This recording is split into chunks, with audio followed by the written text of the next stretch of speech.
Okay. Always leaving my drink somewhere. It happens. All right. So we talked on Matthew chapter 12 last week. This week we're going to be on 13. There you go.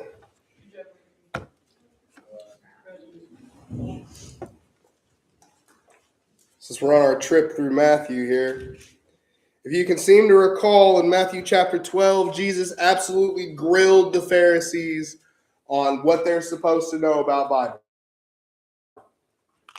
So we're not going to get far into 13 because this lesson's pretty short. I wanted to touch the parable, and afterwards I want to have a discussion about said parable. Okay? So, at the very beginning of chapter 13, it talks about Jesus getting ready to preach, leaving the city after they started turning on him, and he sees a boat, and he's like, well, I'm going to crawl on that boat. But you think it's kind of a big brain deal. They didn't have PAs and microphones and soundboards and all that back then. I just thought this was a cool fact. He got on the boat for a reason. He's talking to a wide multitude of people. You need your voice to carry. Cool thing about water is sound bounces off of it. I don't know if you've ever been on a boat fishing, but you can hear a fish break the water from a ways away from you. So that's just a cool fact. While Jesus is out on this boat, that's how he's speaking to all these people at one time so they can hear and understand, for ears to hear. So Jesus begins teaching in parables. He says this here. He said, and he told them many things in parables.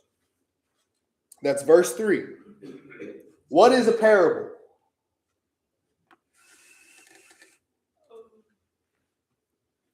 A story that he uses to prove a point. Kind of, sort of. A parable is a small story with a big message. Okay? So, the first parable we're going to look at, the small story with a big lesson that we're going to look at, is the parable of the sower. Okay, and I'm sure y'all have heard it. I'm sure George preached on it not that long ago, if I remember right.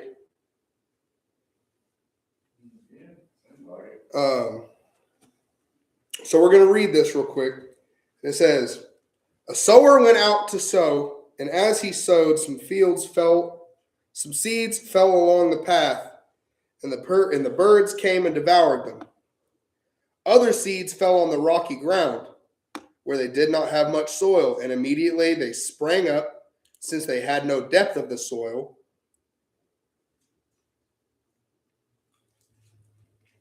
Okay, but when the sun rose, I need a different translation. I can't understand this one. Here. I had it in NIV in my phone. If anything, I'll just read off my phone. I'll finish it here. This one's NLT. Since it had no depth of soil, but when the sun rose, they were scorched, and since they had no root, they withered away. Other seeds fell among the thorns, and the thorns grew up and choked them. Other seeds fell on good soil and produced grain, some 100-fold, some 60, some 30.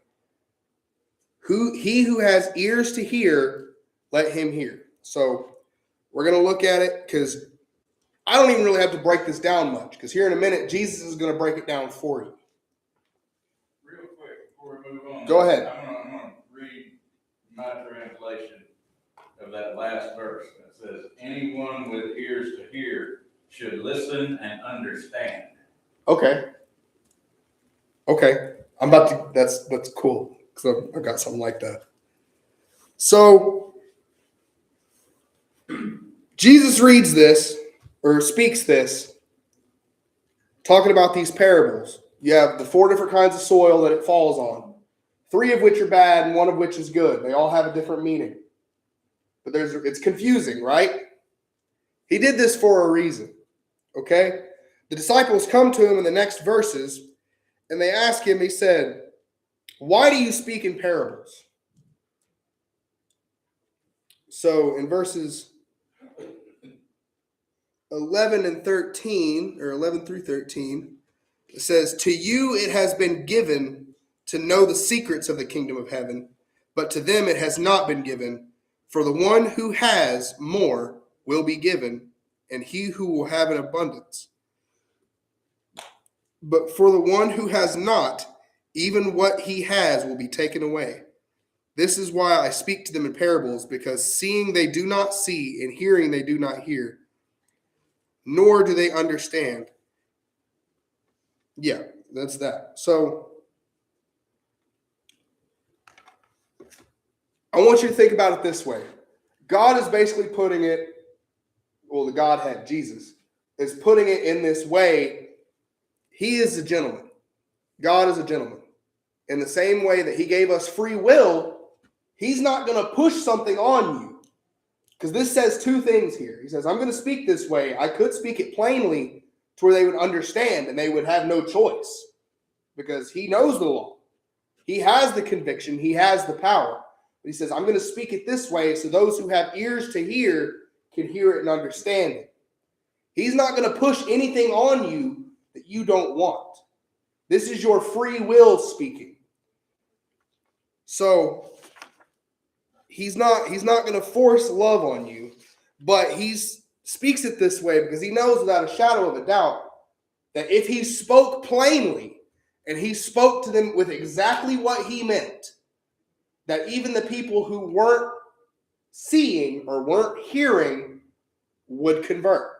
The people who didn't want it would inadvertently get what they don't want. That's some power. So we're going to go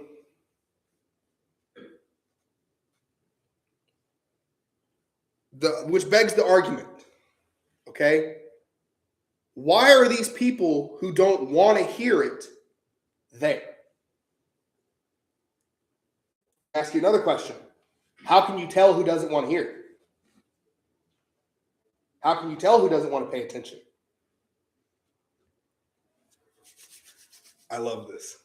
I heard this today and it makes me very excited. I heard a story today that paints this picture perfectly. In the 80s, in Mississippi, there was a coal mine that collapsed, and it stranded 7 miners inside the coal mine.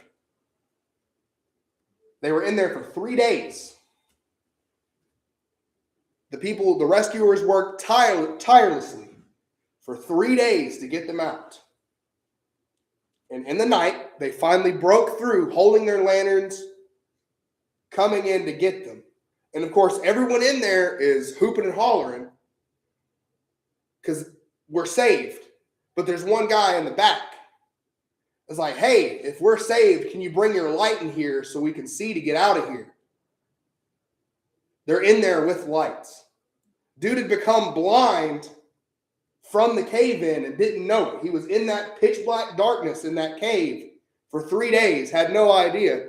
And I say this because you don't know you're blind until the light has come upon you.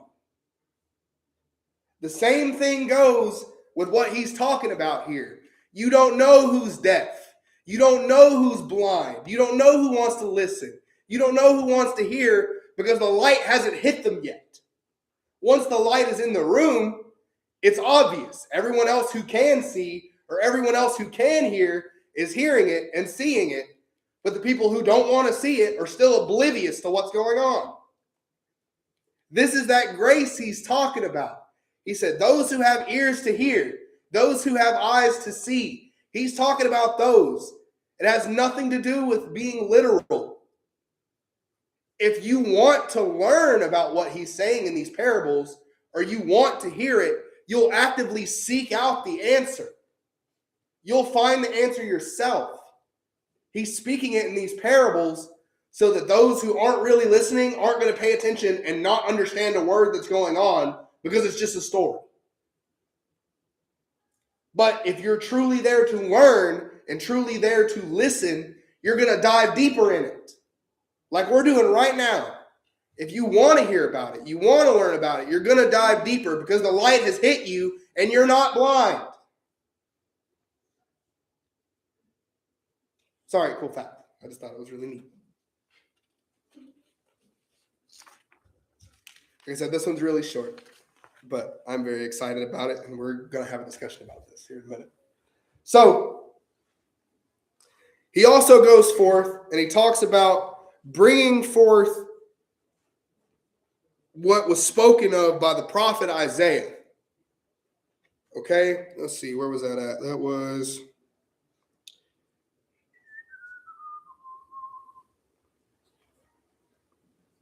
Oh, hold on. I skipped something.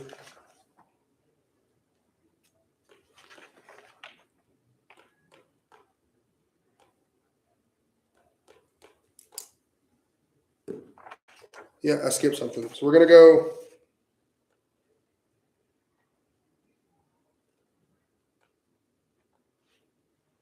Did I not write that down? Okay, give me a second to find it.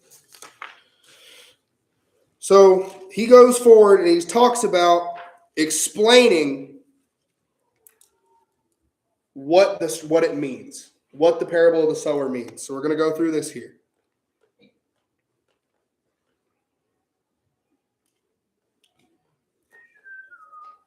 So before he gets into that, he says, "You will indeed hear."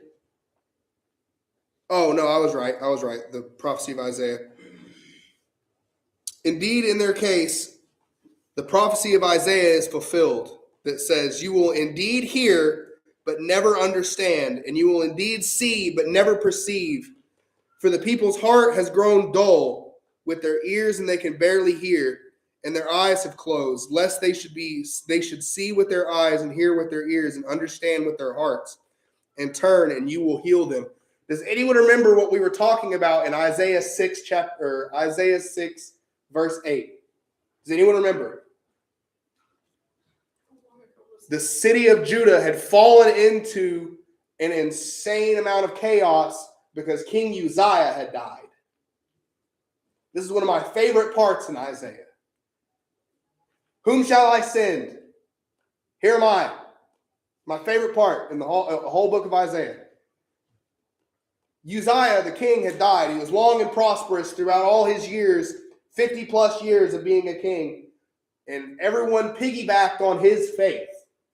Okay? So as soon as he died, nobody wanted to hear anything. Nobody believed anything because the guy who was bringing all this fortune, which was God, but who they had idolized, their idol, their king, had died.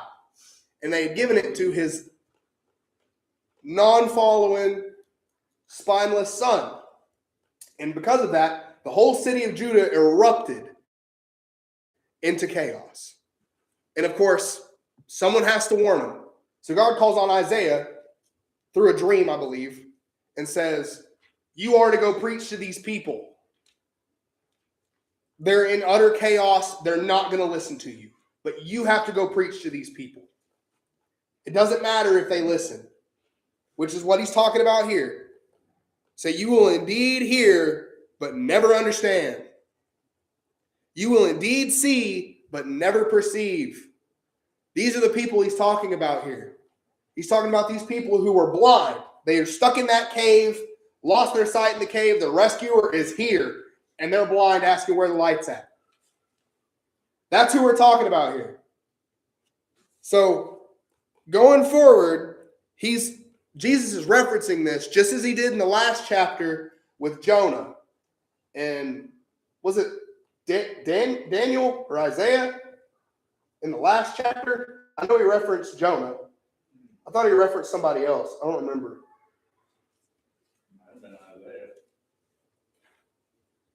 But he referenced back to them, and he's going to continue to do this because dude knows Bible. He is Bible, but he knows. That's what he's hitting these Pharisees with constantly. He's like, you would know all these things if you weren't blind. If you weren't making yourself blind. You see what you want to see, and what you want to see isn't it. But he continues to grill the Pharisees throughout the entire book of Matthew, and I love it because same. Get your get back. But he says, "Blessed are your eyes, for they see, and your ears, for they hear. For truly I say to you, my prophets are righteous people, long to see what you see, and did not see it, and hear what you hear, and did not hear it.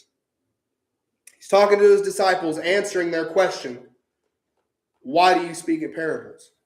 You aren't blind. You're choosing not to be blind.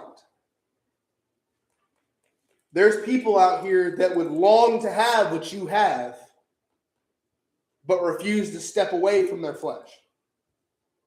These people would love to see what you see, but won't get out of their comfort of their home. Would love to hear what you hear, but won't step out on that leap of faith. Won't take that chance.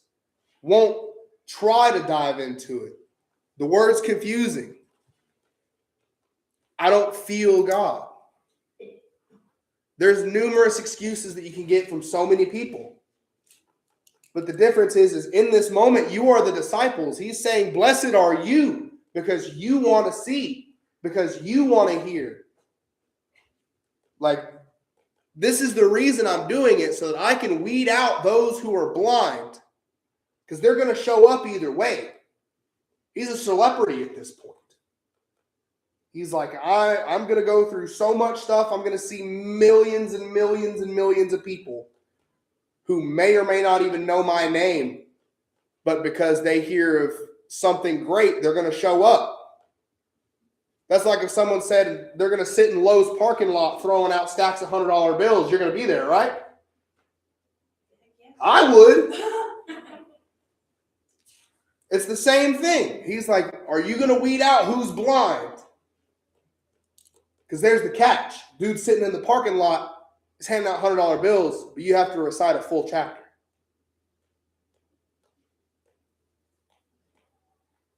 By memory.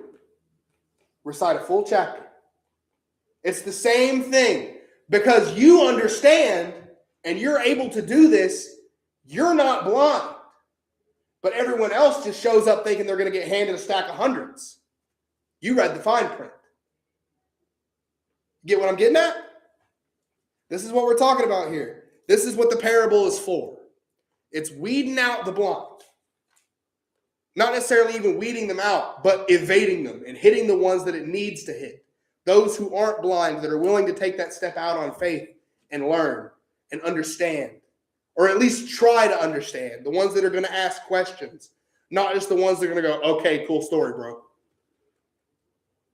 All right, so going forward, he's going to talk about the parable. He says, hear then the parable of the sower. When anyone hears the word of the kingdom, and does not understand it, the evil one snatches away what has been sown in its heart. This is what was sown along the path.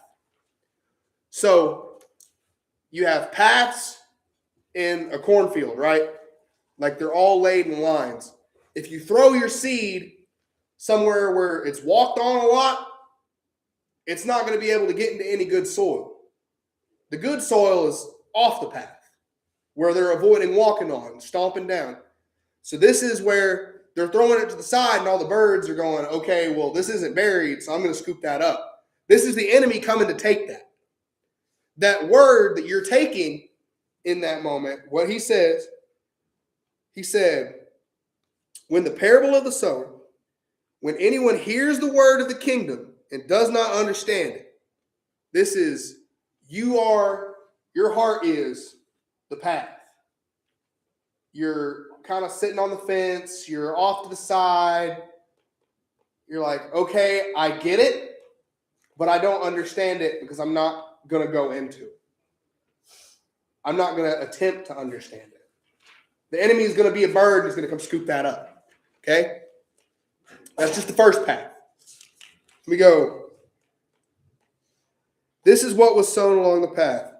As for what was sown on the rocky ground, this is the one who hears the word, immediately receives it with joy, yet has no root in himself, but endures for a while. And when tribulation or persecution arises on the account of the word, immediately he falls away. This is your heart being hard. This is, you hear the word, you're like, this is amazing. I love this. But when it's time to apply it, it doesn't feel right because it's not the flesh. It's not your comfortability that you're sitting in. This is your hard heart. This is, all right, the word is great, but now I've got to do something I'm not necessarily comfortable doing anymore, like praying in front of a bunch of people or reading in front of a bunch of people or doing anything like diving deeper into your faith. You know what you need to do. You hear that conviction in the back of your head, but you push it to the wayside. Excuse me. Getting a little excited. I'm still a little sick. But this is that hard heart. That's what he's talking about here. The stone path is your hard heart. Okay? So, as for the one that was sown among the thorns, this is the one who hears the word, but cares of the world, and the deceitfulness of riches choke the word, and it proves unfruitful. So this kind of goes hand in foot with the stone path. The thorns are the insecurities, right? It's like, okay, I get the word, but I don't want to change. I like where I'm at. You know, I make a good amount of money, or I make just enough money to do what I want to do. This is your insecurities coming and scooping you up here. This is where that word is stolen and choked out because your flesh is overruling what you have. That word gets turned to null and void because you're trying to make it in your head to where maybe I know better. You know what I mean? This is what he's talking about here. The thorns are your insecurities. The thorns are how you're tackling the word.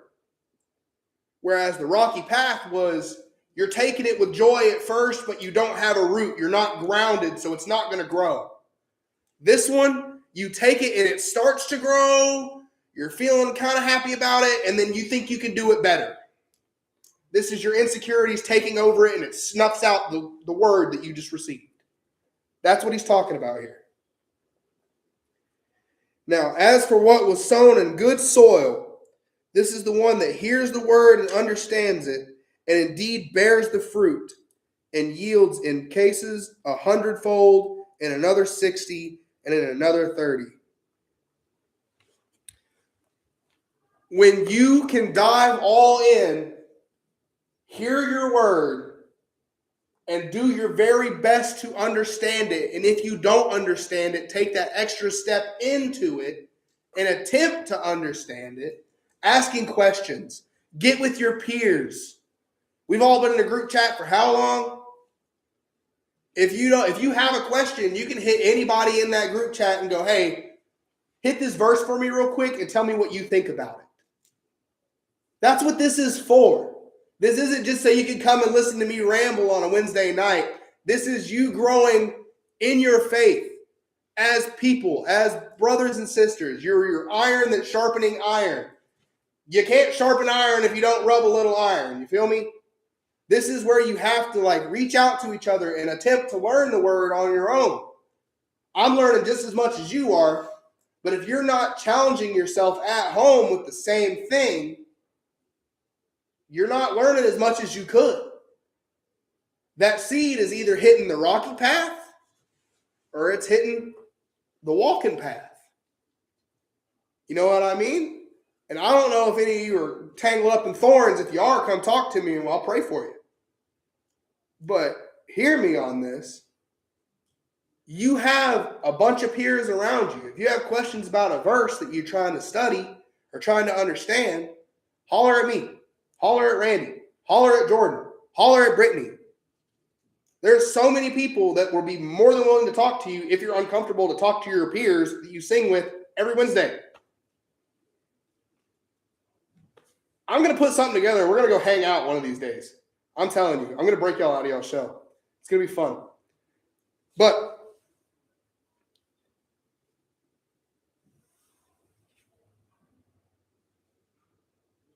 the biggest thing that I took from this is weeding out the blind. Are you blind to what's going on? Are you attempting to hear what's going on? Or are you receiving the light and not knowing that it's there? You're blessed because you have the opportunity to learn. You're blessed because many people won't hear what you're going to hear. You're blessed because you're going to see more than what more people will see. You have the opportunity to do something really cool at an age that I wish I would have done it at.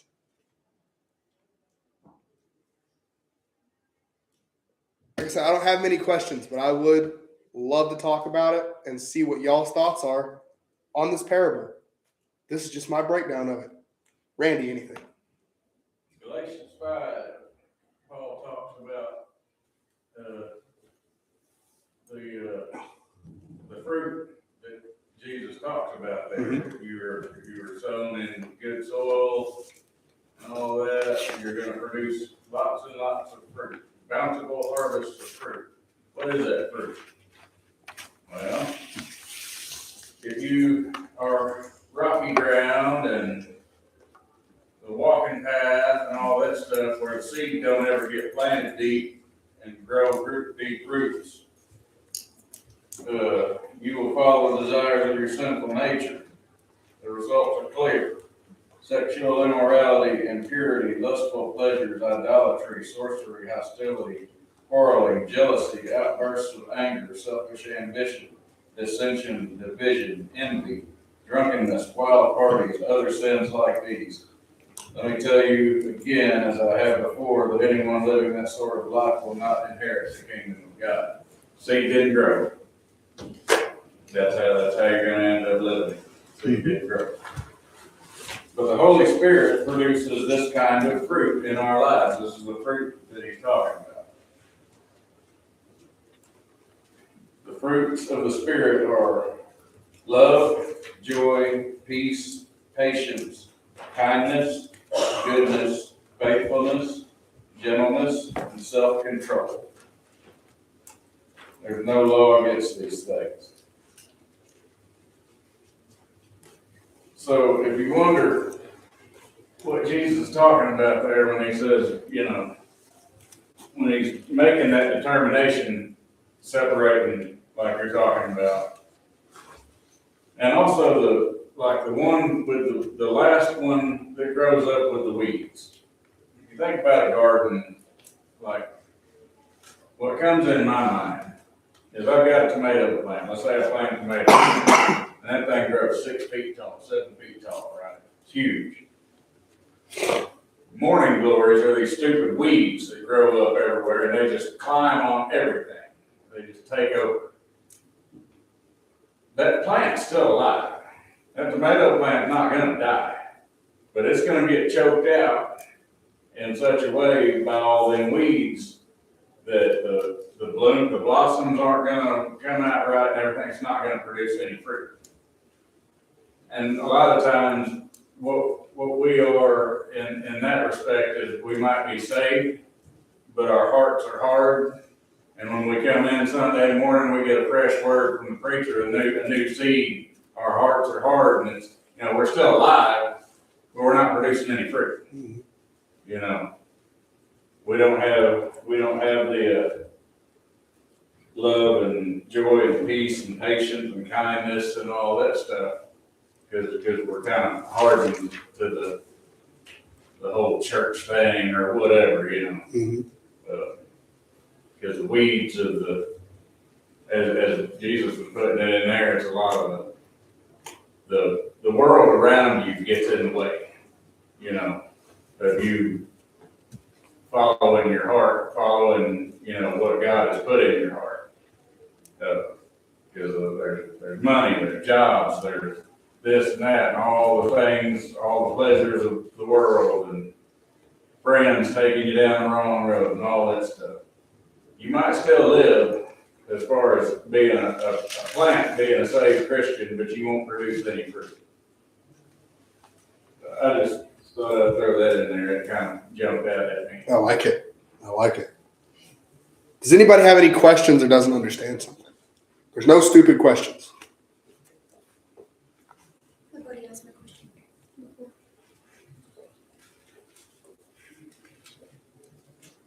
Okay. Yes. You finally gave me a whole bingo. Oh my Lord. Right on. I appreciate it. All right. Well, I think I actually kind of nailed it on time. Right at 7:30. So next week, don't get excited because we're going to be back on 13 because there's so much more left in this chapter. But this parable alone is quite the lesson. So, does anybody have any prayer requests this week? Yes. My mom being in prison. Gotcha. If you got a prayer you don't want to talk about or you want unspoken, I've got a box in my office on my desk that has note cards in it. I'll pull the note cards out and set them on the desk. Just put your prayer in that box. You don't have to write your name on it. Just write your prayer on that box and we'll get a hand. You have talked about next Wednesday? What your plan was? Oh, I don't know how many of y'all are going to be here for spring break. I know we're going to have a handful out. So I was thinking about trying to throw together kind of a game night thing where we'll hang out Wednesday night. And that's not my fault y'all are going out of town. It's not my fault. It's not just out of They're town. going out of the country. Could have waited. For everybody that's going to be here for Wednesday night, because we're only up here for like an hour. So it'll be like we'll throw together a card game or something, or charades or Pictionary. We'll do something. But I don't think I'm going to try to throw together a whole lesson for like 2 people. So next week, if y'all have any ideas for games, y'all have my number. Text me, call me, whatever. I'm available whenever. Just holler at me, and we'll figure something out. Cool? Just say next Wednesday. Yeah. I don't know who all is going to be out for spring break, so we're going to try to do something other than a lesson up here for a Wednesday. I won 13 laps every day.